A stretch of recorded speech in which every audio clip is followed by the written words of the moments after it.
think companies are recognizing the whole idea of leadership, the courageous part of leadership. No, that's for real now. You got to kind of start living it, because literally you're going to get caught out there. And caught out there means you're going to be on one side or the other. That thing in between, that neutral point, it gets weaker. It's a vapor now. And if you don't decide today the path you're going to take, it will be decided for you. So I want these folks to get off the fence. I want them to get off the dime and just go ahead and do what you have positioned yourself and you've been well paid and heavily invested in to do. So this corporate movement of also the whole ESG, the environment, social, and governance component, to me, that's a big deal. And I think we ought to be big supporters of that network and that practice. And we should demand for companies to make that public and be transparent and respond to us as either consumers or employees or shareholders or community advocates or just folks living in the neighborhood. There has not been a time like this in our history. There has not. You know, I think the U.S. very often forgets that we're just one of the baby countries. I see this whole polarized environment that we're in, which is in such like technicolor. Companies keep wanting to reboot and reset and then get on with it. And then stuff keeps happening, COVID continues. George Floyd, Breonna Taylor happens in more like film. January 6th. The tidal wave continues. So polarization, as far as I'm concerned, is just a part of our growing pain. It's a healthy, necessary process, which like growing pains, birth pains, it's going to be messy and it's going to be painful.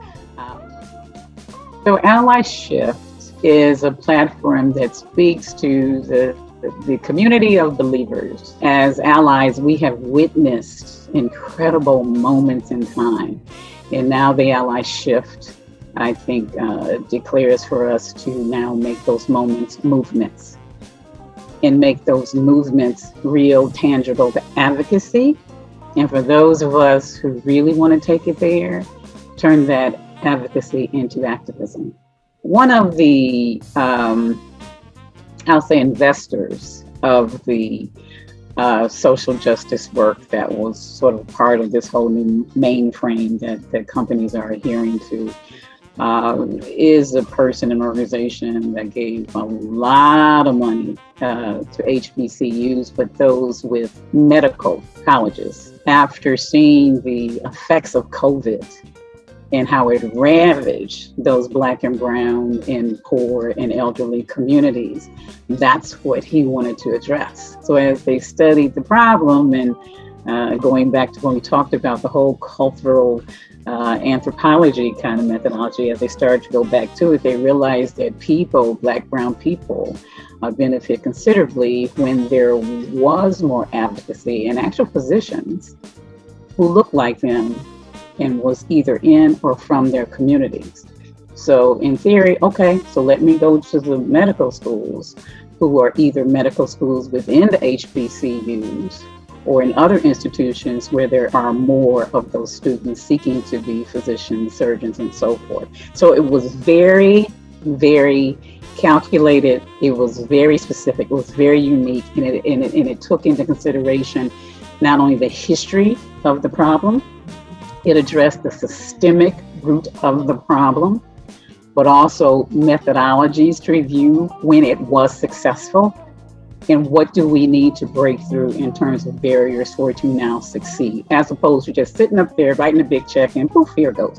So they got to be much, much deeper in the insight and really create the measurements and the accountabilities for real success over time, just like they do all their other 5 and 10 year and 15 and 100-year strategic planning.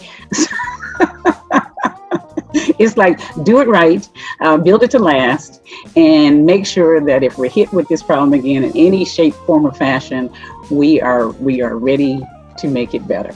there's a data set that holds for all of us to be true. We need to develop that around this practice. It really is about making a movement out of this moment in time.